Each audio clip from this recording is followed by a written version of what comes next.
Welcome everyone to today's webinar, Guiding Your Local Search Strategy to Drive Customers in 2019.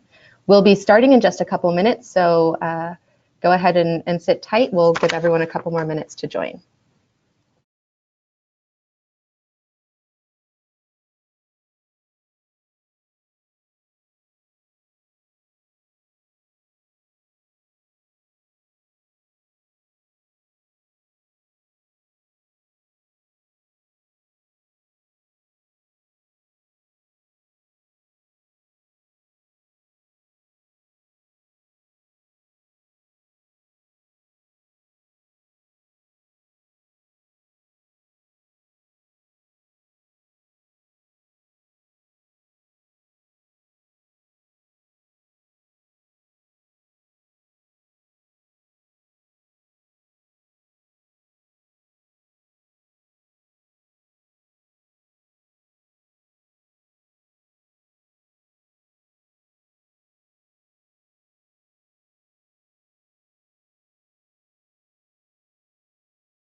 All right, everyone, we're going to go ahead and get started.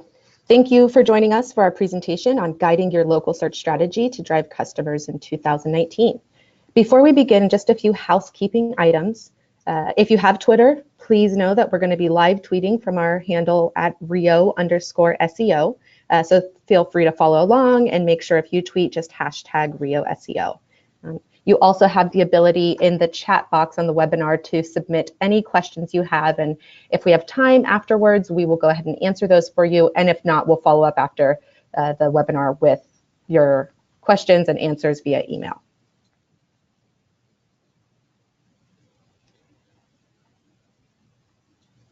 All right, so advancements in search engine technologies are rapidly changing consumer behavior. They're driving changes across the local search landscape. So how can enterprise brands focus on the most impactful local search tactics and strategies for their hundreds or thousands of individual locations?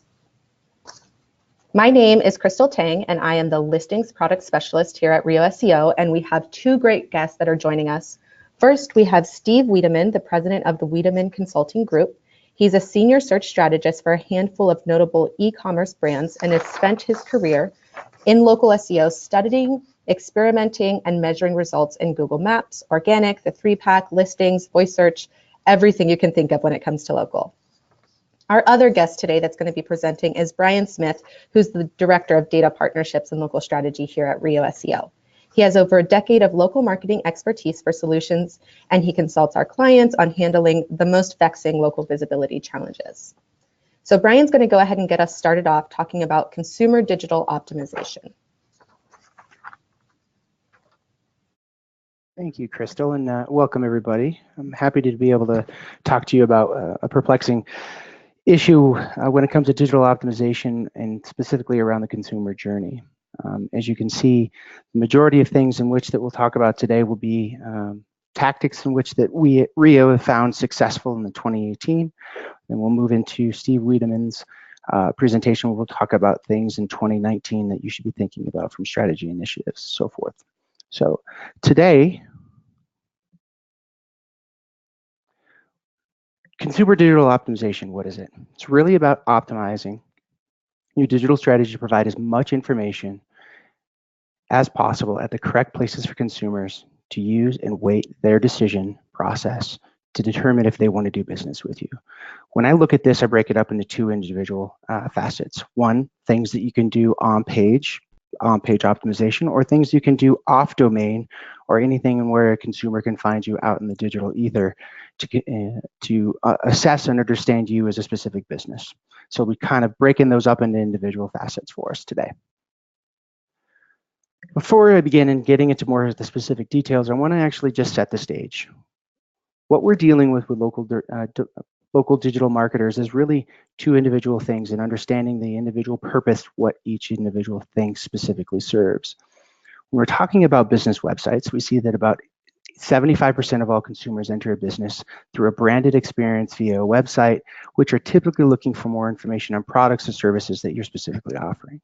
Now, when we're referring to local listings, as you can see, that 87% of the individual consumers utilize business listings to find your name, address, phone, driving directions, and specifically to look at reviews to assess the value of you of a business and if they want to actually make that decision to do business with you or do a transaction. Google understands the importance of what specific reviews are on the consumer journey and makes this front and center by showing populated reviews, by pulling in from other platforms so the consumer can decide the variety and flair of who you are as a business. I'll discuss this a little more in our presentation as we get further on. So we're talking about power of search. One of the stats that I always like to hold on to is when we're thinking about business listings and websites, we did a quick analysis of all of our individual clients that we're managing, and we found that an approximate view ratio of 60-1, meaning that an individual listing will receive 60 views to every one website visit that goes to the specific advertiser or brand that you're specifically managing.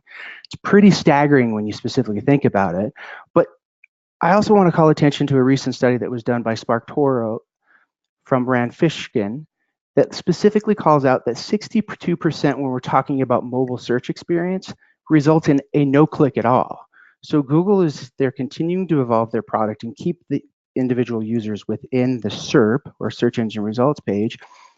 They're bringing more information front and center from those various websites to the specific user to make that an enhanced user experience, thus giving less of an opportunity for us as brand marketers or digital advertisers to be able to bring people into the website and convert them in the funnel. So you need to think everything is in a totality and a holistic viewpoint. Finally brings me to on-page digital optimization. Really, what is it? It's about optimizing any digital entity that a consumer can interact with on your domain, right? I think of this in three individual structured tiers for us. One, structured data or schema. We have link structure, internal, external, and content. We'll talk a little more about that specifically when we get into each individual section for you. So Rio is implemented within the past year, has seen measurable success with improved and expanded schema markup that we've implemented on our clients. As shown on the previous slide, we understand the importance of how much it can be seen and shown within the SERPs and can help the bottom line when it comes to driving search into your specific locations or your main website. Not to mention the benefits of search to understand the entity-based relationships between the content and your brand, specifically for voice search, which I believe Steve will cover in more thorough detail later in our conversation today. Brings me to my first point, Q&A. The opportunity to get answer box items for specific queries on the search engine results pages can be a value add to you as a consumer looks to inform their decisions about the specific items that they're searching for. If you show up for those specific field boxes, it gets instant credibility from your website into the search that we know that consumers are rarely leaving these days to get you front and center for them. Let's talk a little bit about events. We've marked up all of our localized events to control the way they specifically look when they're being shared on social media platforms. There's nothing worse to me as a digital marketer than to see an event that literally has very little of a description, no image, general information about the specific event like name, date, and time. There's no available content and really thus not going to give individual users the feel good to actually go to that specific event or find more information out about it. Let's talk a little bit about expanded products and service offerings. Anything where a product or service can be associated with a local entity, I say mark it up. This helps out with a specific location to expand the type of content when Google is looking at that entity-based relationship between the brand, the products, and where those specifically might be. In combination, all of these can provide an expanded opportunity for a brand to become front and center of the consumer journey process and provides additional utility to boot for this specific brand. Link structure. Now, when I think of link structure, I break it into two parts. There's the internal link structure and external link structure. Internal link structure would be anything that can help make a bot's crawl more efficient and ability to share the authority of more powerful pages within your site with less powerful pages within the local schematic. You can look at sitemaps as providing utility function for both bots and users. One, it's a roadmap for the bots to understand the important pages on your site. It also provides additional structure for link equity and authority to be shared with lesser pages. Two, it also helps users understand the important links within the site and quickly assess each portion of the site. Now, when I specifically talk about site structure, it's really expanding even further upon the utility function that sitemaps provide, but allows users the additional path for finding lesser pages within the site in an easily digestible navigational form. You can do that by breadcrumbing or in HTML sitemap, all of which would help spread link equity and authority throughout your site to help lesser pages show up for more long-tail search queries and rank for them. When I'm specifically talking about external link structure, is really anything that can be structured or an unstructured link that attributes value or expertise for your business on any domain entity. One of the things that I look at it is I look at citations, which provide a value for local search by synchronizing all data elements that match your local business information, which helps provide major search engines the trust that they need to ensure that your business is actually there and publish and rank your business as a result of that. People don't often assign value to this, but we also need to not overlook the value of what that looks from a link equity perspective and what it helps out with optimization. Now, reference and event links provide an additional opportunity to get in front of those users within the search engine results pages or other entities and provide exposure that may not be there otherwise. Besides, this is a value of getting your links and authoritative links out of your business out in the ether.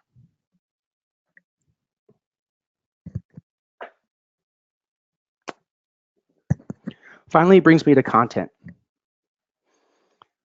Now, I think of this content as really more or less utility content, which should be used to engage a consumer and offer them chances to engage with you as a business and as well as a brand. The more opportunity you present users or consumers for possible touch points, the better availability you have to get them to convert them into an overall customer. In addition, repeat customers can utilize this function with future uses, thus minimizing the possible distractions or barrier to entry for a path of purchase. When I think about local events, it's great to get rich content out there about you as a business for optimization around long-tailed search. An interesting set I always like to carry around with me is that 20% of all searches come from anchor term searches, like insurance or auto insurance, life insurance, but the other 80% of all individual searches are done through long-tailed keyword searches, through either consumer finely tuning their specific search or adding more geo-specific terms into the individual query, or, as we've seen as recently as digital marketers, the evolution of what voice search is doing. Menus is another great example of rich content that has tons of potential of search value. If there's a specific dish that you're known for, if you're a restaurant, people can actually search that to find your specific location in a jiffy. Booking engines. The motto here is to minimize the barriers to transact the individuals who come into your specific site. What better way to connect with the consumer by providing them an experience that is branded and seamless for them on a return visit. Finally, brings me to my last point, thoughtful content. I've seen this go terrifically great and terribly wrong over the time that I've been a digital marketer. When you're writing content for each of your locations, my recommendation is don't copy and paste it across all of them. Be specific, include geographical relevant landmarks, highways, intersections, or other established businesses in your area to help solidify the value of the entity of the business for the consumer and as well as for the search engines. All this will help guide the user and search engines who love rich content and rank you for it. Also be thinking about consumer profiles as you're developing this content. Write something that speaks to them and reassures them that you're an established local business that they can do business with and will be there for years to come. Coming to my last part of the presentation for myself is off-page digital optimization. Again, as I had said earlier, it's really any digital entity where a consumer can get in touch with or interact with you off of your specific domain. When I look at this, there's two individual important parts that I, as a digital marketer or strategist, actually begin to recommend. Looking at the knowledge panel when someone is specifically typing up your business, and you get the knowledge panel to the right, or more appropriately dubbed or named these days, the business profile. Secondly, consumer experience, where individual consumers interacting with you as a brand and informing their decision to decide to do business with you is absolutely a must. Let's explore both. So in my opinion, this is the most critical thing as a digital marketer, the knowledge panel or business profile. This should be your very first step in the optimization process, both between on-page or even off-page. Since this is typically the first thing that the consumer views about your business in the consumer journey, digital marketers need to focus in and even expand on nearly everything that a consumer can see. My recommendation is don't cut corners and don't minimize efforts here. Make everything as engaging and enticing as possible in order to catch the attentions of consumers by providing them with enough information about your brand, business, to help inform their decision. Be sure to look beyond the basic elements of name, address, phone number, hours, category, website, or URL. Be sure to utilize some of the more recent released features like posts and service menus to expose additional depth about your business. Remember, this is your first chance to influence the consumer journey and make the most of it. Also, don't short-side yourself on this and how it looks on mobile. Also, be cognizant of the fact that the majority of the localized searches are done on mobile devices. So be sure to check out how it specifically looks. See if there's any modifications as you as a specific individual trying to vet that process. And is there any changes that you can do to make the business profile more appealing to customers? Consumer experience. Okay, so beyond our knowledge panel and business profile, let's be sure to optimize for the consumer experience outside of what the knowledge panel does for you. Reviews. It's by no mistake that I actually list this first on my specific list here for you. Reviews play an integral part of the consumer journey, as we see as one of my most popular stats I like to pull out from Google is 88% of all consumers utilize online reviews and trust them as much as a personal recommendation.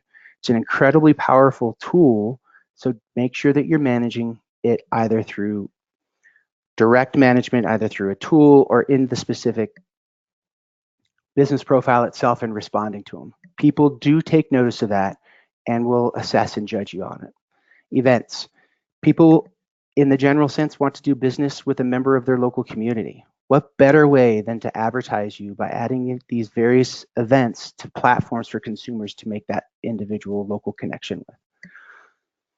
Frequently asked questions in Q&A. People are naturally lazy. That's why we as digital marketers need to get in front of them and understand what information they want to be able to have accessible at their fingertips. Think about what are the most frequently asked questions or other general questions that you as a business owner receive about your business and make it easy for the consumer to find these questions, these answers. This is a great way for people to see you in a positive light by supplying this information in a place where it can be easily digested. Menus and imagery. These provide information to the consumer all at their general fingertip. Look beyond just Google My Business and seek to add this information on sites that are popular with your consumer base. Think of the vertical that you serve. So if I was a restaurant, I would certainly want to focus on Yelp, OpenTable, Grubhub, just to name a few. And if you have a hard time particularly identifying this, I always recommend look at your analytics and look at referring sites and use that as a proxy to understand where people are actually discovering you and visiting you from. You can always use a great resource that I've used in past by Whitespark, which is top citations by specific vertical. With that, I'm going to hand over the presentation to Steve Wiedemann. I thank you for your time and look forward to your questions here in a bit.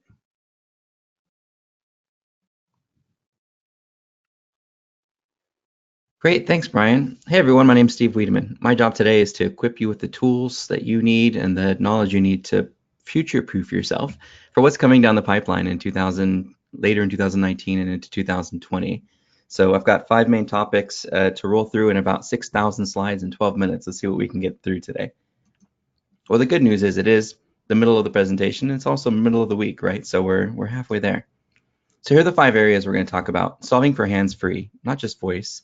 We're also going to look at the entire buyer's journey and how things are changing and what kind of things you need to look at. We're going to map our conversation paths a little bit better. We're going to understand what our audience is querying and how we can carry on ongoing conversations using voice search technology and attribution. We're also going to measure online to offline. I know this is a really critical point for a lot of multi-location and franchise brands. So really looking forward to talking through that with you. And probably the most exciting and the most fun for us anyway is all these new ranking signals and how to address them. You know, all the updates that Google's made recently and what you need to do to adapt to the change and how things are moving along. First, I want to talk about solving for this whole idea of mobile first, right? And it's extremely important because I think a lot of businesses jump right into voice search. And then what will happen is they'll drive users ultimately to a page on the mobile site that provides less than desirable experience. So not just focusing again on solving the voice query with an assistant answer, but actually solving for the entire transaction the user is going to make.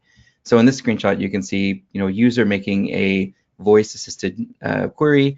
He ultimately gets to a page where he has to submit some information. There's still a web input side. And if we failed to address mobile, then we're doing a disjustice to our efforts in trying to optimize for voice queries. And I know you're hearing all these statistics all across the web about all the different percentiles of what's mobile and what's not. And obviously there's differences in B2B versus B2C, but I want to show you, at least for the B2C vertical, that our data really does correlate to this change, this trend in users moving to mobile. 60% was about the average for us. In the storage industry, and you can see just a few users on this particular account, 57% were from mobile devices. Restaurant industry, 75% were on mobile. And I know the argument, well, that's different for retail. I run an online business. Likely if you're on this webinar, you're probably more interested in local, but let's just say you have a retail site, 58% mobile. So you really do need to consider, as we start getting into voice and planning ahead, that mobile has to be first. It has to be the priority. And some ways that you can solve for this are improving your load time, especially if you use some of the tools that are out there that test on like a 3G connection, so that you can see what a user in an area where the internet's not so hot, what their experience looks like. So we really want to try to work on that speed. Here you can see some screenshots of some quotes from Google's blog talking about their mobile first indexing, that they rolled it out in July of 18. Some tools that you can use to test with, Pingdom, web page test.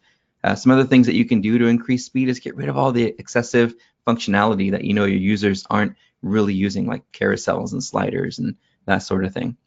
The other recommendation Google made was not to use separate URLs. And we still have clients today that have an M dot and a / mobile, different websites for mobile and desktop users. And that's challenging because there's thousands of different widths now and devices and handhelds, and everyone's beaming to their TVs. So we really have to have one URL and use your style sheet so that depending on the size of the browser, your page adjusts to the design for what that user happens to be on. Another challenge you're going to have to work through is working with programmers and web developers. What's going to happen is you're going to say, hey, I was told on this amazing webinar that I need to be mobile friendly. Here's a tool they use to test. The developer comes back and says, look, page is mobile friendly. And then you look at the output and you're like, but this looks wonky and buttons and things are weird and text is going off the side and this isn't right. It's like, well, you just told me to make it mobile friendly. And so you really have to hold your webmasters accountable to not just making the site mobile friendly, but making it optimized for ranking well in search.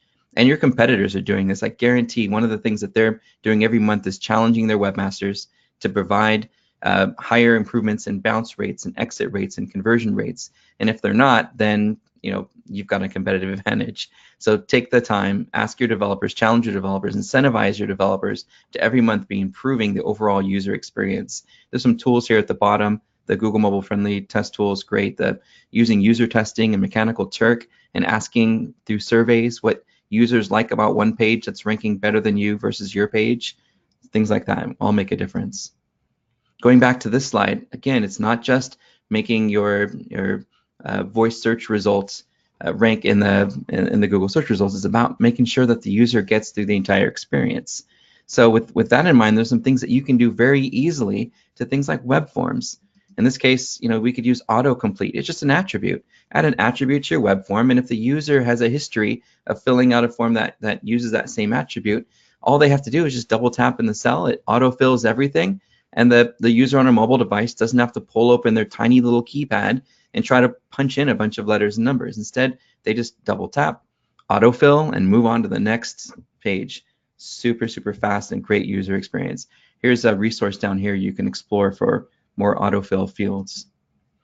So as we get into voice search now, we've thought about mobile. We make sure our experience is as simple, as easy, and eventually even completely hands-free as possible. Our first goal is going to be to offer voice search on our website. And it's not rocket science to do this. You can see a URL down here at the bottom. I've also given you a little bit of a preview of just how much code goes on the web page. It's not much. It's actually very limited. So the idea here is if you've got a search bar on your website, we're going to want to switch the little magnifying glass for a microphone icon so that the user knows that they can hit that button, use their voice recognition, and start querying what they're looking for on your site with their voice. And it's simple. It doesn't take a rocket scientist to apply this code. Number two is going to be working toward hands-free with conversations.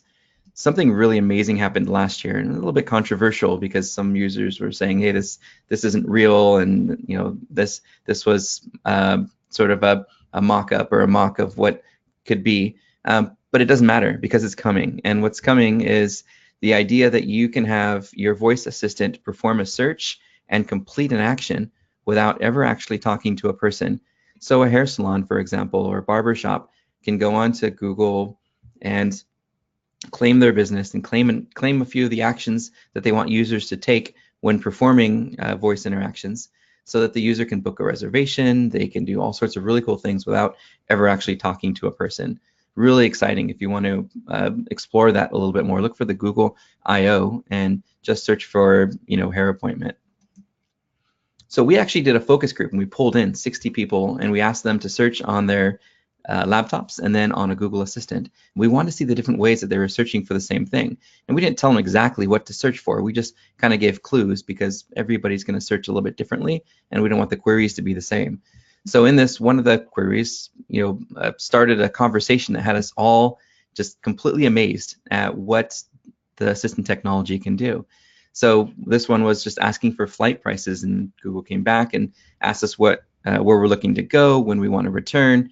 It even asked us if it wanted us to do a reminder so that when the prices get to a certain point, it would remind us. So we had a full-on conversation, and it was an eyebrow raiser for everybody in the group because this means we're going to get to a point where search is completely touch-free. Some sample conversations that I thought were really interesting is something to draw inspiration from. Tide, you could ask questions to Tide about fixing stains and removing stains from clothes and things like that.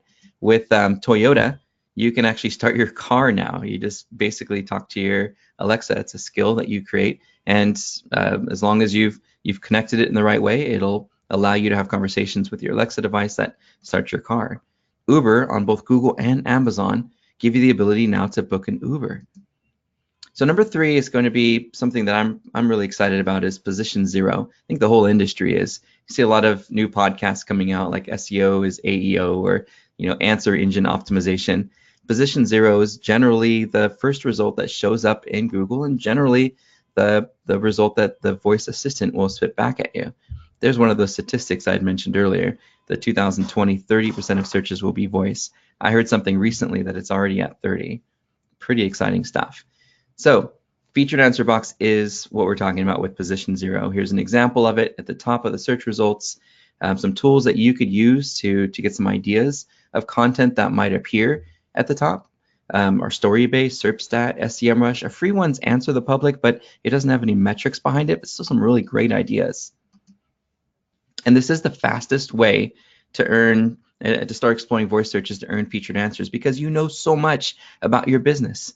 And just by answering questions, even if you're a large brand, you can answer questions about nutrition and things where it's a branded query that some other websites shown up for because they took the time to create content that solves those queries. We actually had a brand we identified that with recently, where a site had some 80% of the featured answers for a query that had their brand name in it because they didn't take the time to create the answers to common questions. Here's some examples of what we worked with a shoe manufacturer to create content that introduces their brand to people who are performing question-based queries, such as how to clean shoes, how to clean white shoes. Look at the volume on these search terms. And the advantage, of course, is when they do get to your website, you can cookie them in for remarketing and send them offers. And if your article is helpful enough, maybe they've even opted into your newsletter. Maybe they've opted into your loyalty program because your call to actions were strong. A lot of extra advantages come from doing this research, not just owning it for voice and having that position zero, but building your brand awareness. Next is creating a calendar. There's a lot of $10,000, $20,000, $30,000 software platforms out there for doing this. Honestly, a Google Calendar works just fine. Take all that data that you collect, organize it into tabs in a Excel workbook, organize the keywords in those tabs into clusters where they all solve for the same user intent. Sort them by which has the highest search volume, and then start laying them out on your calendar. Once a week if you can do it, twice a week if you've got a big enough team to be able to create this kind of great content. Oh, by the way, down here at the bottom of this slide, you can see a little pot of gold. This is a very old tracker that I created years ago, and every time I think I'm going to update it, I don't, because it's still pretty helpful in helping to create campaign theme ideas and content name ideas and how to distribute your content after you've created it. So if you want to create a content calendar using that construct, feel free to make a copy of it. Here's an example of a page where the intent was long-term to own that featured answer box and to solve for voice. So the question is how to store a car. And we've even done something a little bit more on this one by adding a button to allow the user to copy the steps. I would just copy the steps, not the whole context. This one might do the whole context. But if you just copy the steps, that means that a user can put that in their cache and load it up on their web page. And now you've got a lot of occurrences of that short answer across the internet. Speaking of syndicating content, here's some ways that you can, once you've created this content, it's not just magically going to rank in position zero. It's got to be recognized by the search engines as being the most helpful, being the most common answer where people are asking that same or similar question. So start with your partners and influencers. Hey, I've got 375 characters of a short answer. Could you share this somewhere on your next blog? You're not asking for a link. You're just asking them to share that short answer. Organic curation. So that's, again, once you're ranking, people will find the page. If you've got a way for them to copy and put it on their website, great. Media sharing websites. If the page has a video, which every page should, in one way or another, there's value in creating a video, whether it's sales or marketing content. And there's a video description area in YouTube and other video sharing networks. Pinterest has a description area, Flickr, and so forth. There's a lot of different opportunities for you to share your content and drop your short answer into the description area. Then, of course, you've got your social media profiles. Q&A websites are great for this, like Quora and Yahoo Answers. One of our favorite things to do when we create this kind of voice planning content is that we'll set up a Google alert. So if the question was around how to clean shoes, I'm going to get a Google alert in quotes every time somebody asks the question, how do you clean white shoes? And I'm going to drop my answer in. so that I can see those as they come in and have a nice over time velocity of what appears to be organic, you know, activity happening related to that little snippet of content. And we tested this. We took a pumpkin pie recipe, we took some text from that featured snippet, and we found 2,360 results appearing with that text. And while they did have some really good structured markup on the page, it was obvious to us in looking at the backlinks from it that that it was the mentions of the content, not the links, that were helping to get that position 0. So really, really get out there and put your short answer everywhere. Link building is dying, and featured answer sharing is sort of the new SEO. So goal number 4, claim your business. It's super easy to do that. Go to developers.google/actions/claim. They even give us a little animation to show you how quick and easy it is to do that. You create your project name in a couple seconds.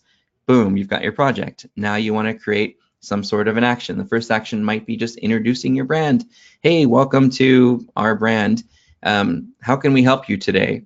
Answer with a question about our company or service, or for contact information. And the user will spit back their question. Hopefully you've thought ahead around this conversation and you've got an answer for them. So here's some ideas to inspire you as you start getting going with these Alexa skills and Amazon actions. Start by allowing them to order and buy things from your business.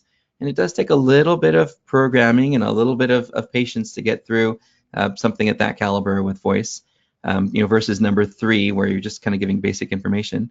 And number 2, booking services using your business. The reservation part of this particular search feature is actually not that complex. And then basic information, store hours and things that are pretty fundamental, can all be put into the Google Actions and Alexa skills.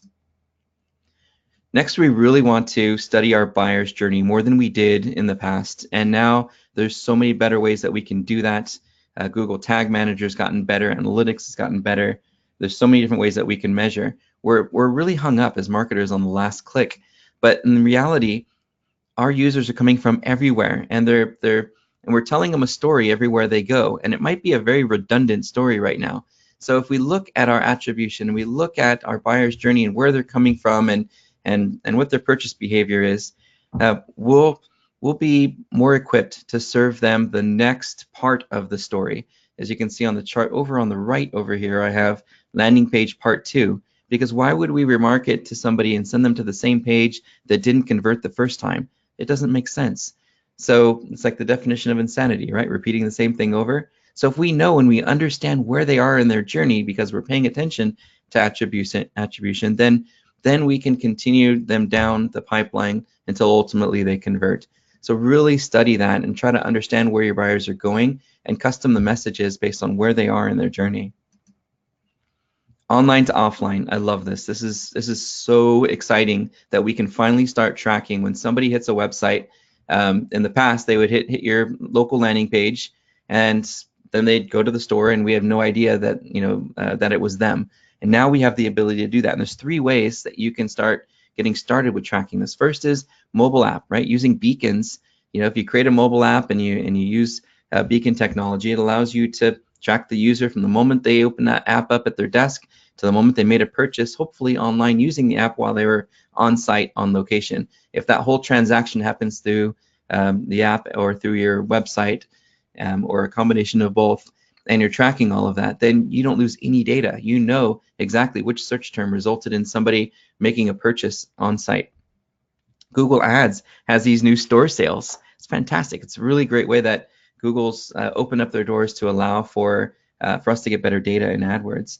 And barcodes and coupons are the simplest thing you can do. Just put a custom barcode on there for your local landing page so that when somebody comes in and makes a purchase and they use that promo code that you put on that local landing page, at least you can track trend over time. Users will come in and use a different offer or coupon sometimes, but at least we can see over time if more people are coming in with that coupon to know that more people are coming from the web. So here's some new ranking signals. If you stuck with us, looking at the volume of attendees and no one's left, yay. So here's where we are. There's a lot of changes happening every day in Google. Every day they're launching and changing and tweaking and fine tuning, and there's big updates that are happening. So we want to pay attention to that, but we don't want to forget about the core principles of local search while we start planning ahead. Otherwise, you forget and you go back and like, oh my God, that was common sense. How did I forget that? So let's review those really quickly. Basic 3-pack SEO for franchise, multi-location, single location is one, making sure that we're proving that we're real by making sure we're in all of those databases. And we'll review this again at the end. Number 2 is making sure that we're providing the best content. Everything we're telling Google My Business and Yelp should be on our local landing page, so that we're not saying one thing, to the search engine or the directory and another thing to users. We want to keep those messages as consistent as possible. We also want to make sure that we're found across the web. Brian mentioned a tool called Whitespark that you could sort of reverse engineer where your competitors are getting business listings, and start going after the ones that are hyper local in nature, where they're your city directory, your chamber of commerce, or they're your industry directory. Maybe you're a lawyer and you got to get into all those different lawyer directories like lawyers.com and Justia, and always be improving reputation. Brian put this at the top of his list on one of the last slides, and I really should have put it top of my list on here too, because ratings and reviews, not just getting them one time and forgetting about them, but consistently getting new reviews and working on improving the quality of them is definitely important, because nobody's going to click on a 1-star review, and if your click-through rate isn't there, you might get demoted over time. So here's what we're going to be paying attention to in a post-Google Medic update world of kind of what happened last year in 2018. I suggest starting with a fake news checklist. My 13-year-old came home with one of these and she said, Dad, I need to prove that a news article is fake or real. And she went through all these different criteria, and I'm like, this is really interesting. In fact, this is really similar to what the Google Quality Raters guideline looked like when they updated it in 2018. All trust signals. Is the site secure? Do I trust the author? Can I click on the author's name and learn more about them to see if they're even a credible person to be writing this kind of content? So use a fake news checklist through your site, and make sure, and maybe even do a poll or a survey through Mechanical Turk, like I mentioned before. For 5 cents a user, you can ask somebody, do you trust this page? What can we do to make this page more trustworthy? Link out to your source evidence, becoming more and more important. We used to sort of hoard our links. We don't want to outbound link, and when we do, we want to no follow. Don't do that. If it's a good source, it's a credible source, a college website, government website, a big news site like the New York Times or something, link out to prove that you're fact checking your data, and the user can fact check your comments. And building authority and showcasing it. You can self-publish your own book in a few weeks. It doesn't have to be more than 50 to 100 pages. Get out there, show what you know, create something that's helpful and meaningful, so that when users do search for who you are, they see that you're an author and that you're an expert and that they trust you, particularly when it relates to blogs and articles. Crowdsourcing, I've been mentioning this a few times, crowdsourcing with Mechanical Turk and other tools to really get a bulk feel for what the users think about your particular landing page. And with that, I'm going to pass the baton back over to my colleagues over here. Thanks for listening, and we'll definitely be taking your questions on Twitter. Awesome. Thank you so much, Steve. I've heard really a ton of great content from the both of you. So I think it's important to really just recap the overall local SEO checklist. First, do you want to start with, continuing to manage your data? Using platforms, obviously like Rio, to control data and in the aggregators on all of the really important directories for your brand. You also want to improve your landing pages with an emphasis on mobile, UX, voice, trust signals.